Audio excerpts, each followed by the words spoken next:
दोस्तों इस वीडियो में आज मैं बात करने वाला हूँ डार्क वेब के बारे में। और यहाँ पर कुछ 7 ऐसे FAQs हैं, यानी कि फ्रीक्वेंटली आस्क्ड क्वेश्चंस हैं या ऐसे पॉइंटर्स हैं जिनके बारे में मैं बात करूँगा। सबसे पहले तो मैं बता दूँ कि डार्क वेब आजकल मुख्य तौर पर 2-3 चीज़ों का ही एक संग्रह रह गया है। पहला तो इलीगल दवाइयाँ, दूसरा हैकर्स का अड्डा और तीसरा फॉर्यूम्स। इन तीनों से ही मुख्य तौर पर मिलकर डार्क वेब बन रहा है। यहाँ पर ज़्यादातर हैकर्स लोग हैं, चुराए हुए debit card, credit cards, details, ये सारे फर्जी डॉक्यूमेंट्स मिलते हैं, गलत दवाइयाँ, गलत सर्विसेज, इस तरह की चीज़ें और डिस्कशन फॉर्यूम्स और ये सारी चीज़ों से ही घिरा हुआ है डार्क वेब। अब जिन लोगों को नहीं पता है डार्क वेब क्या होता है, तो आप मेरी पुरानी वीडियोस देख लीजिए, मैंने पूरी सीरीज़ बनाई है, मैं बार बार सेम चीज़ को एक्सप्लेन इस वीडियो में नहीं करने वाला हूँ। आइए बात करते हैं उन 7 पॉइंट्स के बारे में और जानते हैं डार्क वेब को थोड़ा सा और करीब से।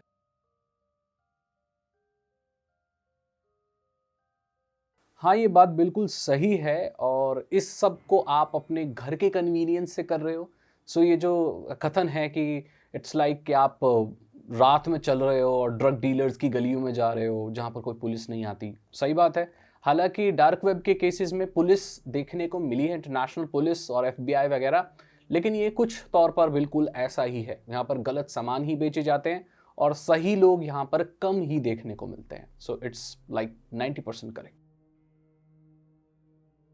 हाँ, हुआ करता था ईबे अंडरवर्ल्ड का, क्योंकि जितने भी गलत लोग होते थे उन्हें कुछ चीज़ खरीदनी बेचनी होती थी तो ज़्यादातर यहीं पर अपना हेड करते थे, क्योंकि यहाँ पर कुछ भी रेगुलेशंस है नहीं, पुलिस यहाँ पहुँची नहीं थी पहले। तो हाँ, ऐसा हुआ करता था, लेकिन ये एक्टिविटीज़ पिछले कुछ सालों में कम हो गई हैं। लेकिन आज भी ये घर बना हुआ है गैर कानूनी चीज़ों के खरीद फरोख्त का। तो यहाँ पर ऐसा होता है और बहुत सारे ऑर्गेनाइज्ड क्राइम्स और वो सारी चीज़ें यहाँ पर चलती हैं और यहाँ पर लोग नेटवर्किंग भी करते हैं। इसके बारे में ज़्यादा जानकारी तो नहीं है, क्योंकि मैं ऐसे किसी गिरोह का हिस्सा नहीं हूँ, ना ही कोई ऐसा कोई मेंबर हूँ। बट हाँ, ऐसी चीज़ें डार्क वेब पर होती हैं, ये मैंने बहुत सुना है। देखो, अगर आप लीगल चीज़ खरीदना चाहते हो तो पहली बात कि आप डार्क वेब पर क्या कर रहे हो, मतलब लीगल चीज़ सस्ती मिलती है। अब इसमें मैं गलती ठहराऊंगा उन यूट्यूबर्स की जो हार्ड डिस्क और ये सारी चीज़ें डार्क वेब से खरीदते हैं। वो ओरिजिनली खरीदते हैं या ऐसे ही दिखाते हैं वीडियो के लिए, हम कुछ कह नहीं सकते। बहुत बड़ी बड़ी और कामयाब यूट्यूब वीडियोस फेक साबित हुई हैं बहुत सालों बाद, स्क्रिप्टेड होती हैं वो। सो कुछ कह नहीं सकते कि डार्क वेब से वो लोग मंगाते ही हैं। बात करें लीगल चीज़ खरीदने की सस्ते के लिए, तो कोई डार्क वेब पर लीगल चीज़ क्यों बेच रहा है? उसके पास पूरा बाजार पड़ा है। अगर वो सस्ती चीज़ बेच रहा है और वो जेन्युइन है और सही है, तो वो इतनी मेहनत क्यों कर रहा है कि डार्क वेब पर आकर उसको सेल कर रहा है? अगर वो डार्क वेब पर सेल कर रहा है, मतलब उसमें कुछ ऐसा गलत है जो पब्लिकली नहीं कर सकता। सो डार्क वेब से कुछ भी खरीदना, इनफैक्ट लीगल, इलीगल या कुछ भी खरीदना गलत है और ये आपको बहुत मुश्किल में डाल सकता है। सो कुछ भी आपको डार्क वेब से खरीदना नहीं है, बिग नो। ऐसा नहीं है कि सिर्फ बिटकॉइन से ही चीजें खरीदी बेची जाती है, वहां पर कोई भी क्रिप्टो करेंसी वहां चल सकती है, क्योंकि क्रिप्टो करेंसी ब्लॉकचेन के सिद्धांत पर काम करती है और उसे ट्रेस ट्रैक नहीं किया जा सकता और गवर्नमेंट के रेगुलेशंस भी उस पर काम नहीं करते, उसके वर्किंग मैकेनिज्म पे। हाँ, गवर्नमेंट उस पर कानून लगा सकती है, लेकिन उसकी टेक्नोलॉजी जैसे काम करती है उसको कोई भी कानून रोक नहीं सकता, ना ही कंट्रोल कर सकता है। मॉरली उसके ऊपर कानून लगाए जा सकते हैं, बट ट्रेस एंड ट्रैक ऐसे नहीं किया जा सकता। सो प्रैक्टिकली देखा जाए तो कोई भी क्रिप्टो करेंसी डार्क वेब पर इस्तेमाल हो सकती है। और हाँ, ये बात बिल्कुल सही है कि क्रिप्टो करेंसी से ही सारे ट्रांजैक्शन डार्क वेब पर होते हैं। Body parts, human body parts, तो देखो ये सही भी है और गलत भी है। इंसानी जो शरीर के हिस्से हैं, पार्ट हैं, वो आप पहली बात तो ऐसे ही नहीं रख सकते जैसे कोई भी और सामान रख सकते हो। जैसे माउस है, हार्ड डिस्क है, फोन है, उसे आप स्टोर करके रख सकते हो। इंसानी बॉडी पार्ट्स, लाइक कोई मेडिकल प्रोफेशनल या कोई सर्जन ही स्टोर करके रख सकता है एक सर्टेन टेम्परेचर में, एक सर्टेन टाइम के लिए। और डार्क वेब पर अगर कोई कर रहा है, सो दैट मीन्स वो कोई डॉक्टर ही है जो गैर कानूनी तरीके से इंसानी पार्ट्स बेच रहे हैं, जैसे किडनी ट्रांसप्लांट के लिए या लिवर वगैरह, ये सारी चीज़ें। अगर आपको ये चीज़ें चाहिए किसी परिवार वाले के लिए, तो आप सरकारी अस्पताल से कॉन्टैक्ट कीजिए, आप एक जेन्युइन अस्पताल से कॉन्टैक्ट कीजिए। वहाँ पर आपको लिवर भी कोई डोनेट कर सकता है, किडनी भी डोनेट करने वाले लोग हैं, किडनी मिलती भी है, डॉक्टर, अगर आप डॉक्टर से कंसल्ट करेंगे तो मिल जाएगी। इसके लिए डार्क वेब पर जाना, आई डोंट नो क्यों जाना है आपको डार्क वेब पर। डार्क वेब पर मिल रहा है मतलब वो गलत तरीके से मिल रहा है। सही तरीका है आप अस्पताल जाइए, डॉक्टर से बात कीजिए और किसी डोनर को ढूंढिए, या तो आप डॉक्टर भी किसी तरह से वो अरेंज करेंगे लीगल तरीके से। अब वो डार्क वेब पर मिल रही है चीज़ें, तो जैसे मैं पहले कह चुका हूँ, डार्क वेब पर हर वो चीज़ बिकती है जिसको आप इमेजिन कर सकते हो। आत्माओं से लेके, बॉडी पार्ट्स से लेके, और सब कुछ बिकता है वहाँ पर। तो वो बेचने वाला भी कोई नॉर्मल इंसान तो नहीं होगा। मैं कोई मेडिकल प्रोफेशनल नहीं हूँ, ना ही मैं सर्जन हूँ, बट हाँ, मैं इतना तो कह सकता हूँ ये कोई सर्जन ही है जो डार्क वेब का सहारा ले रहा है, जो इस तरह की चीज़ें कर रहा है, और इसमें आपको बिल्कुल नहीं पड़ना चाहिए। डार्क वेब देखो इलीगल नहीं है वैसे दुनिया के किसी भी हिस्से में।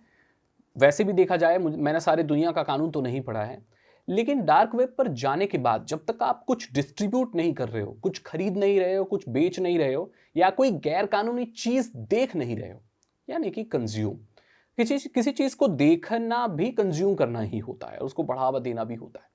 तो आप किसी गैर कानूनी चीज को ना तो बेच रहे हो, ना तो खरीद रहे हो, ना तो देख रहे हो, तो आप बिल्कुल परफेक्टली फाइन हो और उसमें कुछ भी गैर कानूनी नहीं है।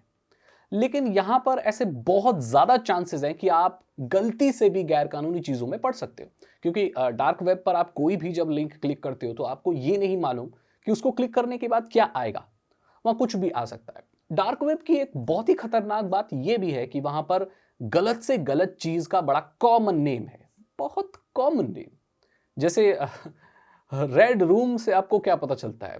ऐसा कमरा जिसका पेंट लाल है, बड़ा खूबसूरत लग सकता है, बड़ा अच्छा लग सकता है, लेकिन दरअसल रेड रूम का ये मतलब होता है जहां पर टॉर्चर रिकॉर्ड किया जाता है, उसको लाइव स्ट्रीम किया जाता है, किसको यातनाएं पहुंचाई जाती हैं।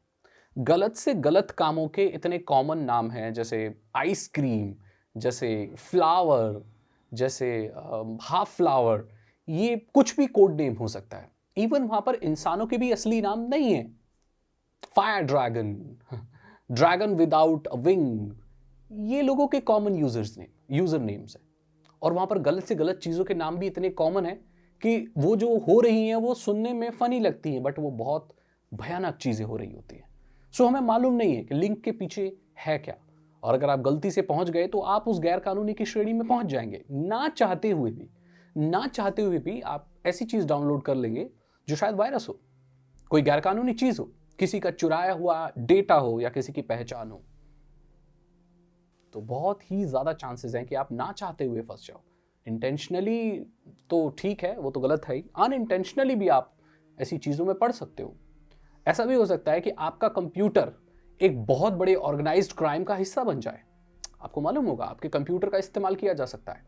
और डार्क वेब तो आजकल हैकर्स की ही जगह है, हैकर्स बड़े आसानी से मिलते हैं वहां पर, और ऐसा इंसान जिसको ज़्यादा नॉलेज नहीं है वो तो उनका आराम से शिकार हो जाएगा। आपके कंप्यूटर में ऐसा मैलवेयर भी डाउनलोड हो सकता है जो महीने और सालों तक इनएक्टिव पड़ा रहे, और वो तभी एक्टिव हो जब वो हैकर चाहे। ये खतरा है वहां पर।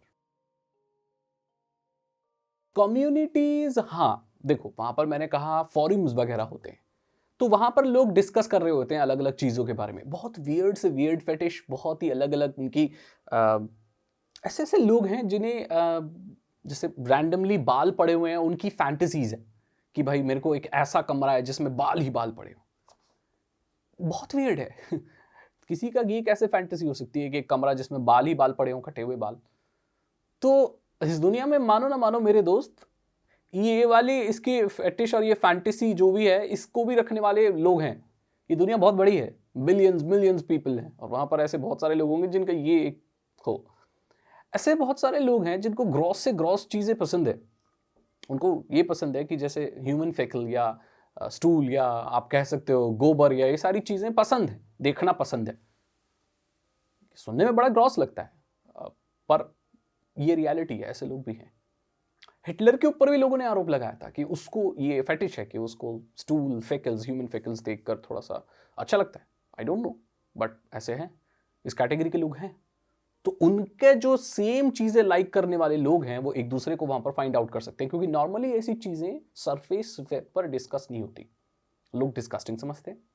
तो ये चीज़ें जब वहाँ डिस्कस होती हैं तो लोगों को सेम इंटरेस्ट वाले लोग मिलते हैं, तो वो मिलकर अपनी कम्युनिटी बना लेते हैं। डार्क वेब की कम्युनिटीज़ मैं आपको बता दूँ ज़्यादा बड़ी नहीं होती, यहाँ पर मैक्सिमम 50 से 60 लोग होते हैं मैक्स, इससे ज़्यादा नहीं होते। और वो लोग कहाँ डीप वेब डार्क वेब पर कहाँ पड़े हुए हैं, कहाँ डिस्कशन चल रहा है, वो किसी को पता नहीं होता। वो जब तक पता नहीं चलता है जब उन 50 लोगों में से कोई एक किसी को इनवाइट ना करे। It's like a closed clan, जब तक नहीं बुलाएगा। और वो ना कोई भी टॉपिक की कम्युनिटी हो सकती है, दुनिया में कुछ भी हो सकता है जिसकी कम्युनिटी हो सकती है।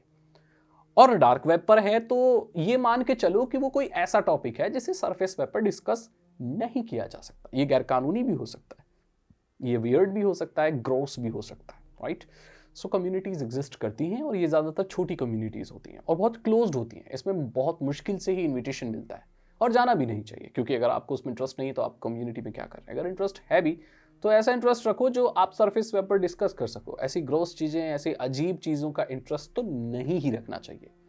अब लोग बोलेंगे सागर भाई है इंटरेस्ट तो क्या करें, तो फिर आप अपने चिकित्सक से जाके मिलिए, डॉक्टर से मिलिए, क्योंकि ऐसा इंटरेस्ट रखना आपके दिमाग के लिए सही नहीं है, बिल्कुल भी सही नहीं है। तो आपको बिल्कुल अपना इलाज कराने की ज़रूरत है।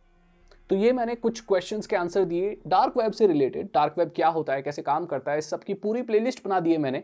तो जो लोग पहली बार आए हैं तो आप उन पुरानी वीडियो को जाकर ज़रूर देखिए, तब आपको ये वीडियो और अच्छे से समझ आएगी। ऐसे ही FAQs अलग अलग टॉपिक्स के ऊपर लेकर मैं आता रहूँगा, आपको बताता रहूँगा, ऐसी चीज़ों के बारे में बात करूँगा जो नॉर्मली लोग डिस्कस करते हैं या पूछना चाहते हैं।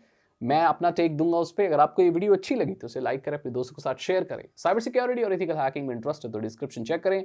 299 रुपीज़ के 3 एथिकल हैकिंग कोर्सेज हैं जो आसान भाषा में आपको एथिकल हैकिंग सिखा देंगे। मैं मिलता हूं आपसे अगली वीडियो में। Thank you so much, stay safe and good bye.